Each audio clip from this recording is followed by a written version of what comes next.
What's up everyone, and we are still here sa Hong Kong at nandito pa rin tayo sa Shun Tak Center guys, kasi galing tayo ng Macau at nag-DIY transfer tayo from Macau dito hanggang sa Hong Kong via Turbojet. So ngayon, since we are going to stay guys sa IB's Hong Kong North Point, papakita ko sa inyo yung magiging DIY transfer natin from Shun Tak Center going to our accommodation via MTR.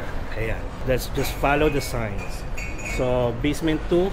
And by the way guys, I just want to let you know na kapag galing kayo naman sa airport, tapos Hong Kong International Airport, and then gusto nyo magstay sa IB's, kahit sa IB's, just search sa Google Map. So, gawin nyo lang, type nyo yung mismong hotel, tapos click nyo yung directions, then magkakaroon na yun ng options na pwede yung ilagay yung location ninyo. Mas magandang i-type nyo manual guys yung name ng location ninyo, like Hong Kong International Airport, tapos ang destination nyo is the IB's Hotel or kahit anong accommodation, then search. Tapos magbibigay na si Google ng mga options at pinaka-easy options at saka fastest options na pwede nyong gawin just to go to your destination. You have the options na mag-taxi, syempre mas mahal ang taxi guys. You have the options na mag-MTR, mag-bus, actually yun lang. Mas maganda dito guys ang transportation. Alamin nyo lang yung mga sasakyan ninyo and syempre yung mga time ng departure ng mga bus para hindi kayong maligaw.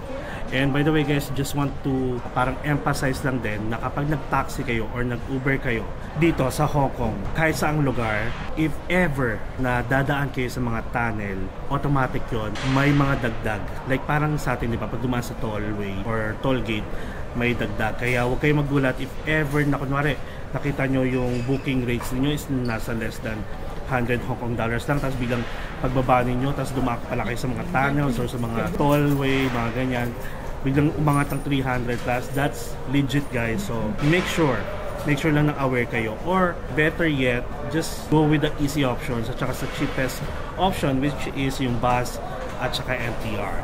Alright? And also, in this video, I will show you guys, check natin kung gagana yung go time natin sa MTR. Maghahanap tayo ng parang pinaka-terminal or entrance na pwede yung Visa at saka Mastercard. Kasi dito guys, ang meron lang ako napapansin sa MTR nila is yung logo ng Octopus card, which is may Octopus card naman tayo just in case hindi gumana ng GoTime. Pero gagamitin mo natin ng GoTime, okay? Para at least alam nyo kung gumagana ba hindi. Kasi may mga times na dito guys na hindi gumagana ng GoTime sa akin. So itatry ulit natin. Hindi siya gumana sa tram, gumana siya sa akin sa bus, pero ibang bus hindi na siya gumana ulit. Parang ganun, naglolo ko ang GoTime. Alright? So for now, let's follow the signs going to the basement sa MTR. Hindi kayo maliligaw, basta follow the sign. I'll show you. Umuulan pa kasi guys, kaya hindi tayo nagmamadali. At saka wala pa naman tayong activity this hour. Mag-check-in lang talaga tayo. So yun, follow the sign to MTR. Mind your step. Oh. Ayoko dyan. Let's go to the elevator. Let's go to the lift. Lift. And this is a mall guys ha. Itong Shun Tak Center. Let's go down. Bababa or bababa? Ay, nagkukwentuhan pa talaga. Ground floor. Tapos, pagbaba nyo guys, ang elevator hanggang ground floor lang yon. Meron pa ulit ditong escalator. Going down. Umabot pa ba? Ayan, hindi na umabot. Pwede tayong pumunta sa ating accommodation. Pero still, mag-ano tayo, mag-train para hindi mahirap magbuhat-buhat ang ating gandang luggage. Charot lang. By the way, may mga nagtatanong pala kung anong luggage kong dala and the brand. This is American Tourister guys. And wala na actually niyan, ganyang kulay. Alam niyo naman, I super love the yellow. Buti na lang malamig. Kasi kung hindi, pagpapawisan naman tayo. Ayan guys, oh. Follow the signs. Kaya guys, best spot to go here is December, January, February, and March para maabutan nyo yung lamig.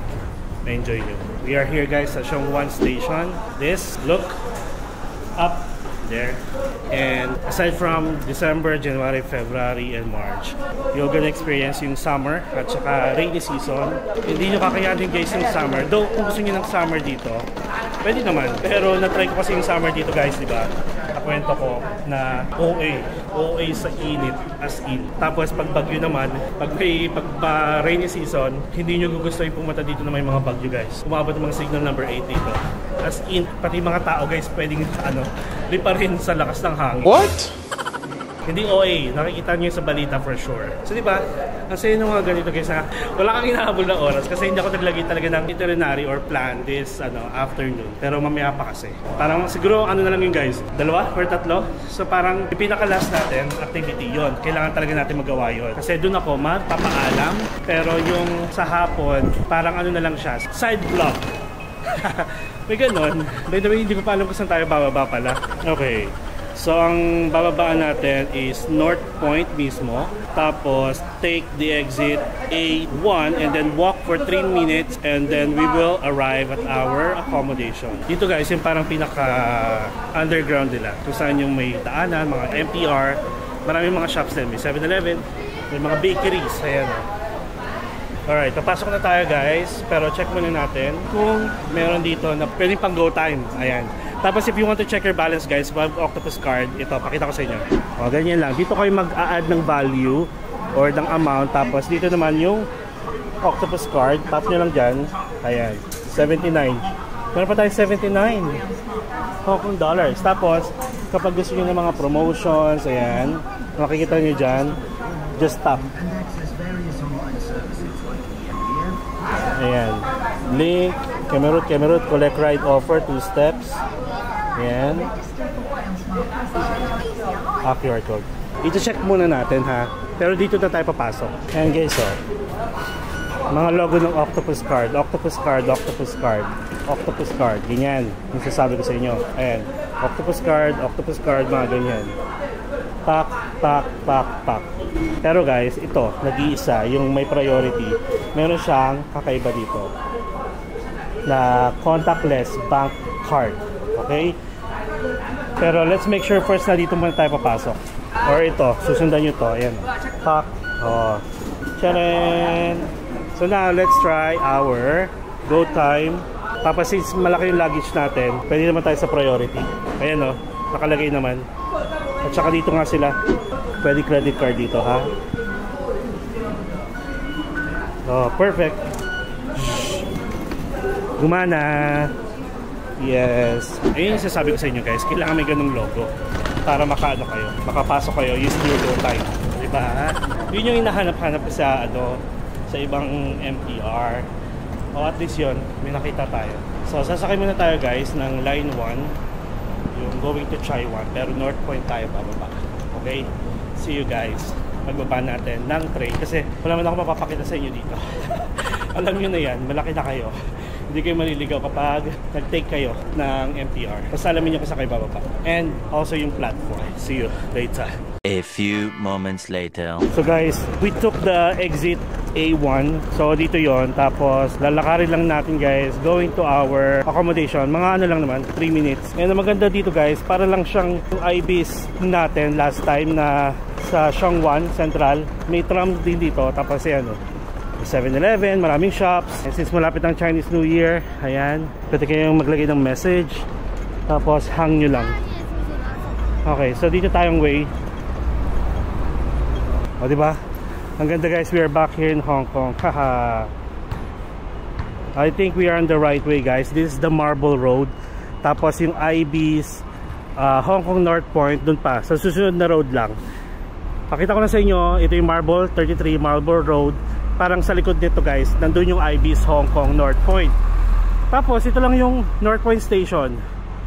Baka dito na rin tayo sumakay guys, going back to Hong Kong International Airport. Or ang alam ko naman, meron ding bus dito nagdumadaan guys going to Hong Kong International Airport. But we're gonna try that option. Bahala na kung anong mas okay. Alright, so for now, lakarin natin ulit hanggang sa North Point, Kemerut. Ang bango. Nakakaamoy ako guys ng waffle. Nagugutom na ako. At parang may street market dito. Wait lang ha, pakita ko sa inyo. Siyempre hindi ko alam pa nung tawag sa street market na to ha.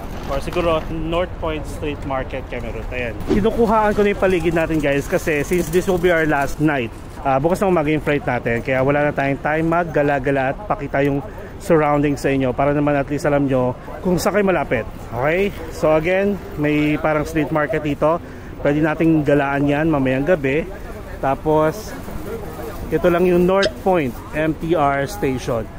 Mamaya guys, papakita ko sa inyo kung saan yung bus stop na malapit dito, ha? Para naman at least kung all the way from Hong Kong International Airport kayo, alamin natin kung ano yung bus na sasakyan nyo na malapit na magbaba dito sa North Point. So dito tayo. Buti na lang talaga malamig kahit magtulak-tulak tayo ng luggage. Tapos may 7-Eleven tayo nakita malapit sa highway. Java Road Municipal Services Building. May bilihan ng mga fruits dito. Ayan guys, so A11, nakikita ko bus North Point. O diba, basta check ko yan para confirm natin. May 7-Eleven ako nakikita doon. May 7-Eleven din tayo nakikita dito sa pinanggalingan natin. OMG. May Uniqlo dito guys. Ayan o, sa tapat lang. Ay, wait lang ah. Ang cute, mga laruan. So anyway, kaya ako na pa OMG. Meron pala dito. Ayan no. Kaso ha, wala yung elevator. So kung may mga luggage kayo, mas okay na rin kung saan tayo nanggaling. Kasi yun lang yung may elevator ako nakapansin. Pero kung gagala lang kayo, like going from one place to another, basta within Hong Kong, take the North Point Station, then dito na kayo sa A1. Actually dito dapat tayo mag-exit sa A1. Pero buti na lang, hindi ko sinunod. Kasi nga, napansin ko, parang may mga nakapila agad sa elevator. So yun na, tama yung ating hinala. Ang ganda, meron ditong Uniqlo guys. O diba, kaso overnight lang tayo dito. And where's the IBs? IBs, where are you? Ito na. Ayan na siya guys. Meron din kainan dito oh. Parang sarap, ayun oh. Pili lang kayo, turo nyo. Okay? So this video guys, kasama na ito mag-hotel tour and room tour na tayo agad, okay? Tapos night view kung pwedeng night view and so on. There you go. Hotel. First floor. First floor? Okay, thank you. First floor for the front desk. So dalawa lang yung lift dito guys. Sa dalawa. Ito ata is going to the restaurant. 哦，你上面好了，不要紧了，人家有个你。 Alright, so we are here sa first floor. Nakakapagod yung pinaglalakad natin guys. Hello. Check in. Okay, forms and things. Okay. Thank you. Stay one night at a time. Yeah, one night. Okay. So when we do the little upgrade for you, to the hotel room, Does it include breakfast? you are platinum member including that. Okay. Thank you. I tried in IBS Hong Kong Central, but it's not included. Okay. Yeah, You are platinum member. I know. I stayed there for like 3 nights. No breakfast. Okay. Yeah. Then I went to Macau. Then here. Sorry. So you need a late checkout on tomorrow? No. I need to check out like early as Okay. 6 maybe. Oh wow. But it's okay. But the restaurant will open at 7:30. It's okay. It's okay. And you can take the free drinks from the fridge. Yeah. It's All right. Yeah. Can I get one? Yeah. Okay. Let's see. Yeah. Nice tea. It's lemon tea. Yeah. Mm-hmm. Focus. Thank you. Thank you. Okay. So check out tomorrow. So your signature is fine. So and we noticed that you use some points for Points, room payment. Mm-hmm. Okay, so you have the outstanding points is this one, 212 and Okay. 9 cents. Alright. Okay, for the Wi-Fi, you take this one. Okay. Okay, after connected, you have to input the room number, Okay. password, small letter or small letter. Oh, smell. Okay. Got it. And room on the 34. Alright. Okay. So that way to the lift. Okay. Yeah. And you have to scan the key card first and then press 34. Yep. Alright. Enjoy your stay. Thank you. What's you. your name? I'm Kenny. Kenny? Nice to see you. Thank you. Nice to see you. So, nasa pinakamataas tayo guys. Ang room natin is 3011. Binigyan tayo ng libreng sleepers and dental kit. Tapos may free drinks. May kukwento ko sa inyo mamaya. So anyway guys, in-upgrade tayo ulit, being an Accor member, Platinum status, in-upgrade tayo sa pinaka-highest floor. Ipapakita ko sa inyo pala kung ano yung room na binook ko para at least may comparison tayo kung ano yung in-upgrade sa akin. Medyo maliit yung hallway, as in, okay doon sa kabila. Kasi parang mas bago yun. Ayan o, ang liit lang. Ang liit ng elevator, maliit yung hallway. So, 3011. Tama. Oh my God. Ayan, masasabi ko guys, maliit siya, pero maganda yung view natin. So guys, nandito tayo ngayon sa Ibis Hong Kong North Point. And I think guys, this is parang mas bago yung pinag-stay natin na Ibis Hong Kong Central and Shangwan. Kasi based pa lang dito sa controller ng kanilang aircon is yung makaluma. Lights din.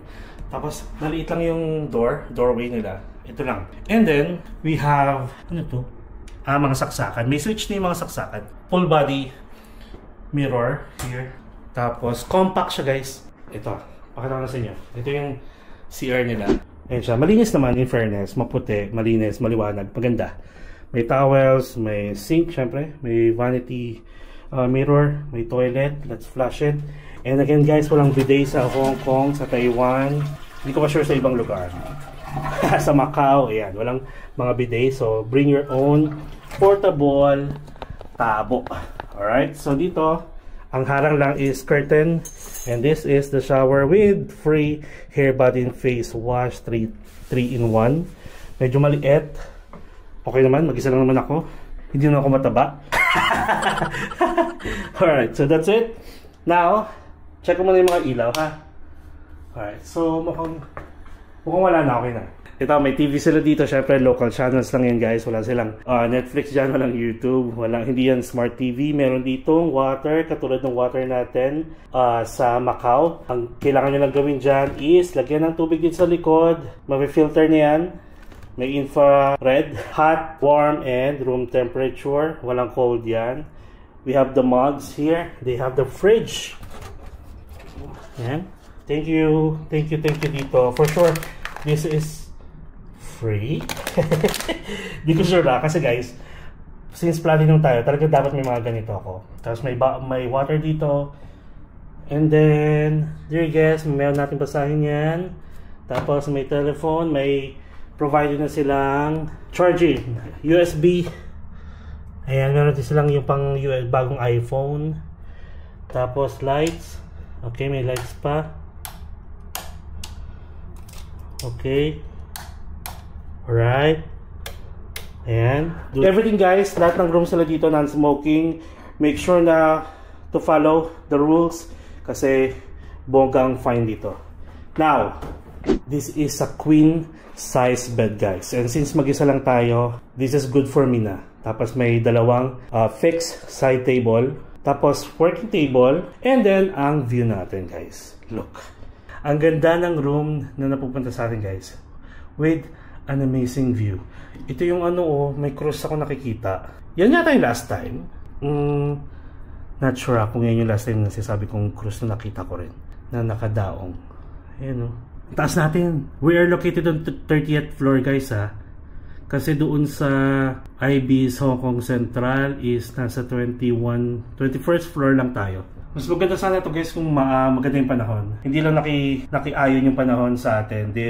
Kung kailan yung last day natin. So anyway. So this is the room tour guys. And I think this is enough for me. Yun nga lang, medyo naliitan lang ako dun sa hallway at saka dun sa elevator. If ever claustrophobic kayo. Parang feeling ko may feel kayo. Kasi medyo masikip. Parang dalawang tao lang talaga na magkasalubong. Minsan kung ako, parang isa lang. Ayun. So anyway, what else do we have here? May chair. Ayun lang. Actually, okay ako sa ganito, yung mga compact. At ang maganda sa nagawa natin guys, is mas matagal tayo nagstay sa Ibis Hong Kong Central and Shangwan, di ba? Which is mas maganda compared dito sa stay natin dito sa North Point, which is overnight lang. And ayan, nakikita ko guys, umuambon. Umuulan. Hindi na ambon, umuulan na siya. So anyway, we're gonna stay here hanggang mamaya. Tapos, ang ating activity pa naman is nasa 7 PM pa naman. And currently, it's 3:38 PM. At ganito, kapag ang ginagawa ko kasi guys, isa sa mga dinadala ko kapag pupunta ako sa kahit saang lugar, basta may check-in luggage ako, nagdadala ko ng payong. So may payong tayo dyan.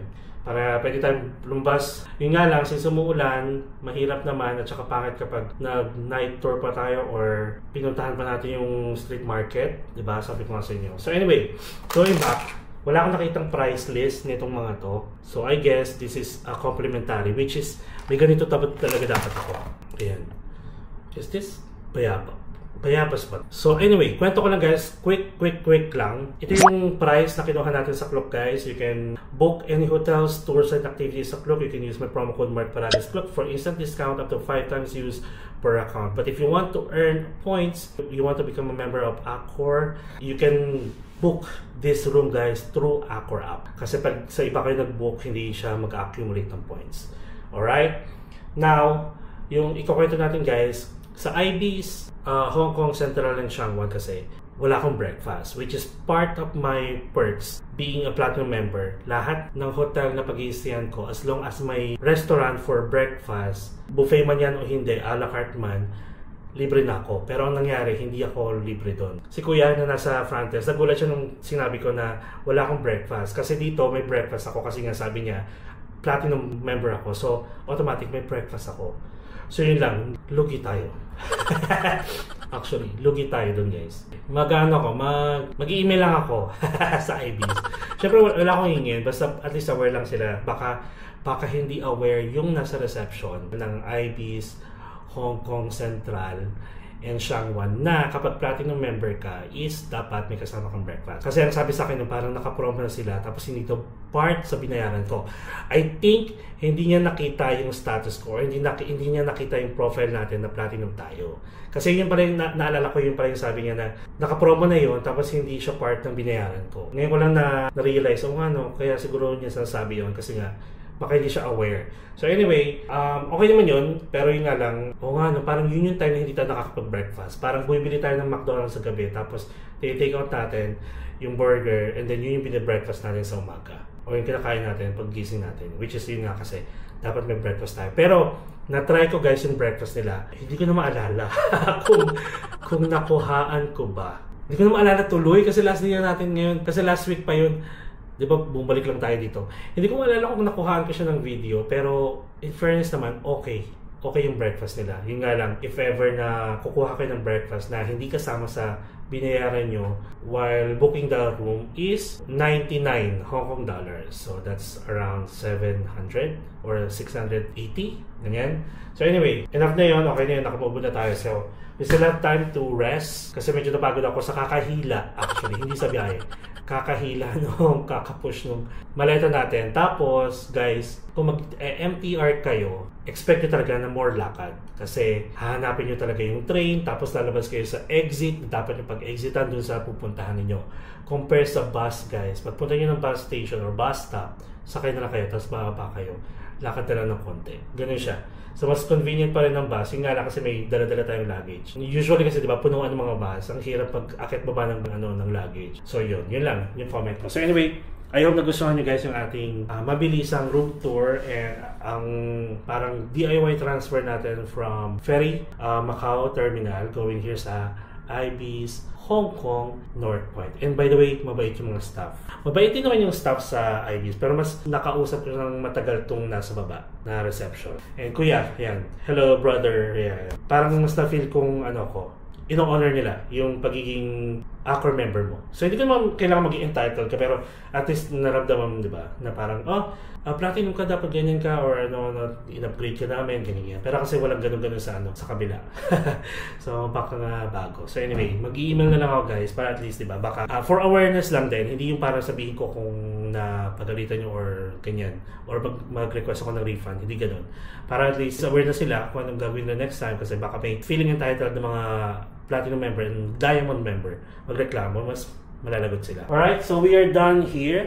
And I hope guys na-enjoy nyo and you might want to consider staying here kung nagtitipid kayo. Actually guys, dito pala sa Hong Kong, yung sinasabi nila mga cheap hotels is around 5,000 pataas. Cheap na yon compare sa ibang hotels, okay? If you want comfortable and parang convenient, yung mga hotels na pag-i-stayan ninyo, mas okay magstay sa mga kilala na. And ganito pala guys, share ko lang ha, share ko lang. So, dito sa Hong Kong, meron akong sinalihan na group sa Facebook na about Hong Kong. Marami yun. Hong Kong travels, mga nagbibigay ng ideas and experience. And guys, as of January, may nag-post doon na nag-stay sila sa isang kilalang hotel guys na pinag-i-stayan at saka parang ginagawa siyang options talaga ng maraming tao kasi nga familiar niya yung hotel. Nakalimutan ko yung hotel guys. Ang nangyari, nanakawan siya ng wallet. Basta ganito yung eksena. Basta nawala siya ng wallet, hindi niya alam ata na automatic naglilinis ng room. Ayun, yung mga staff, tapos hindi niya namalayan na pagbalik niya, ayun, nawala na yung wallet niya. So ganito, if ever ma-stay kayo sa mga hotel, sabihin natin kahit kilalang hotel, katulad nito mga Ibis, under Accor Hotels, kahit Sofitel sa Macau, di ba? Make sure na kapag lalabas kayo, kung gusto niyo mag-iwan ng mga important belongings or like mga bagay-bagay dyan, mga alahas, either, wag nyo na guys itry, ilagay sa mga safety deposit box. Kasi syempre, kaya nilang i-reset yan. Kung talagang wala kayong tiwala. So okay na guys na lagay nyo sa luggage ninyo. I-cover nyo siya sa damit ninyo, itago nyo sa pinakailalim para tapos videohan nyo or picturean nyo kung ano yung itsura ng luggage ninyo bago kayo umalis pala. Kasi para at least, alam nyo kung may nangyari doon sa luggage ninyo pagbalik ninyo. I-proof kayo. Ganon. Mas okay na yung handa, di ba? Mas okay na yung prepared kayo guys. Ganon, kung wala lang kayong tiwala. Ako sagad yung ginagawa ko guys. Yung mga ATMs ko, mga cards ko, tsaka yung isang phone ko, laptops ko, nilalagay ko ulit sa luggage. Nilalock ko. Syempre kahit naman sabihin natin, kaya nilang buksan yung or hulihin yung combination. Alam mo kung saan mo siya tinago, alam mo kung anong pagtupi mo, yung gano'n, kung ano yung itsura ng luggage mo kasi may proof ka. Ganun lang. So make sure na lang, ganun guys, kasi hindi na talaga natin alam kung anong pwedeng mangyari. Tayo na rin gumawa ng paraan para maging safe tayo and safe yung mga gamit natin. Ayun. Again guys, walang chip dito. Yung mga chip na sinasabi nila mga ng ibang vlogger is around 4,000, 5,000 per night, 6,000 and so on. Wala kayong makukuhang 2,000 per night dito unless dun kayo sa Chungking Mansion. Okay, so itong mga pinapakita ko sa inyo, subok ko naman, na-experience ko naman, so better go dun sa mga kilalang hotels. Okay? Tapos dito guys, sa Hong Kong, yung mga personality ng mga tao dito palagi nagmamadali. Feeling nyo lang masungit kasi nga nagmamadali. Ayaw nilang mga naharangan sila sa daan. Ganun yung mga tao kasi lalo na kung business hours or papunta at pauwi na sila ng mga bahay nila. After or before work or after work. Ganun talaga guys. Bawal kayong kukupad-kupad dito lalo na kung mga turista kayo kasi nga, syempre, territory nila to. So, give way for them. Tapos sa mga restaurants, sa mga karinderya, asahan nyo yan, magtatry yan kasi nga, kailangan mabilis. Hindi pwede yung katulad sa atin na after nyo kumain, pwede pa kayo magkwentuhan. Hindi. Lilikpitin agad yung pinagkainan nyo tapos next customer. Ganyan sila dito. Okay? Kasi marami akong nakikitang nagpo-post doon sa groups na matatari din yung mga tao, lalo yung mga taxi drivers. So anyways, kung ganun na experience nyo, siguro may reason or baka pagod lang talaga sila. So anyway, open-minded talaga dapat yun. Lawakan yung pag-iisip nyo na lahat yan possible mangyari para hindi kayo ma-culture shock. Lalo na kung pupunta talaga kayo sa ibang bansa. Eto pa, kakapasok lang na balita guys sa Taiwan, sa Shifen, kung saan nagpapalipad ng lantern. May isang Pinay guys na na-aksidente na parang nagpalipad siya ng isang lantern guys habang may dumadaan na train, tapos yung hair niya is biglang sumabit. Sa bilis ng train, liliparin yung hangin, yung buhok mo, sumabit, siguro rumolyo, tanggal ata ang buhok niya. Tapos yun. Kaya parang as of that day na lumabas yung balita, parang kahapon lang ata ng isang araw, bawal na tuloy muna guys magpunta ng Shifen. Kung saan to yung may lantern ha, yung susulat kayo ng mga prayers, mga wish niyo tapos papaliparin nyo. Pinoy yun guys, okay? Huwag maging pasaway. Parang anong nangyari kasi daw for Instagram talaga, parang pang post talaga siya. Huwag buwis buhay. Kaloka. Tingnan mo nangyari, di ba? Alang-alang sa isang picture na siguro your after sa mga likes, o sabihin natin baka sikat ka. Ayan ang nangyari. So guys, huwag kayong maging pasaway. Makinig kayo sa mga, lalo na sa mga lokal na nagbabantay doon sa isang tourist spots. Lalo na kung talagang may posibleng mangyaring aksidente, makinig kayo. Huwag kayong maging pasaway. So yun. Ayun lang yung isa-share natin. O diba nakakaloka? Ang dami nating kuda. At Hindi tayo nawawalan ng kwento. Okay, so guys, kailangan kong umidlip kasi parang ang aga nating nagising kanina, tapos nagbiyahe tayo, tapos nagtulak-tulak, and yan. So I guess, yan muna. Tapos, on to our last but not the least Hong Kong vlog to end our journey here sa Hong Kong. But syempre, we're gonna see you next year Hong Kong. Nakaplano na yan, and Macau. I'll be bringing my family here, my baby, my partner, and with Shane. Alright, so that's it. Thank you so much sa pagsama sa akin guys dito sa ating walking tour going to our hotel. Basta, kung gusto niyo magstay dito, ang ganda di ba? Good for ano to, at least dalawa. Kasi yung room sa IP Hong Kong Central and Shangwan, parang good for 3. Pwede, kunyari kung may bata kayong kasama, pwede kayo sa isang kama. Ito parang hanggang good for 2 lang. Tapos parang hindi na kayo pwede mag-request ng extra bed. Ganyan, no? Kasi may mga ganong rooms guys na pwede kayo mag-request pa ng spare na bed. Pero dito parang hindi na kaya. Okay, so again, yun lang. Thank you so much. And again, syempre kung nagustuhan nyo yung ating video, don't forget to like and share. Lalo na sa mga pupunta ng Hong Kong and Macau. And kung first time mo sa channel ko, don't forget to subscribe to my channel, Mark Paragas Official, and hit the notification bell para updated kayo sa lahat ng uploads natin. If you have any question, just feel free to comment below. And alam niyo yan, mabilis ako sumagot sa inyo guys. And, syempre, don't forget to enjoy life. Live life to the fullest. Enjoy every moment. And sabi ko nga, you'll never get to this age again guys. Please do whatever makes you happy. Lalo na dito guys sa Hong Kong. Sobrang haba, dami ng lakaran. Huwag nyo nang hintayin na hindi nyo na kaya maglakad.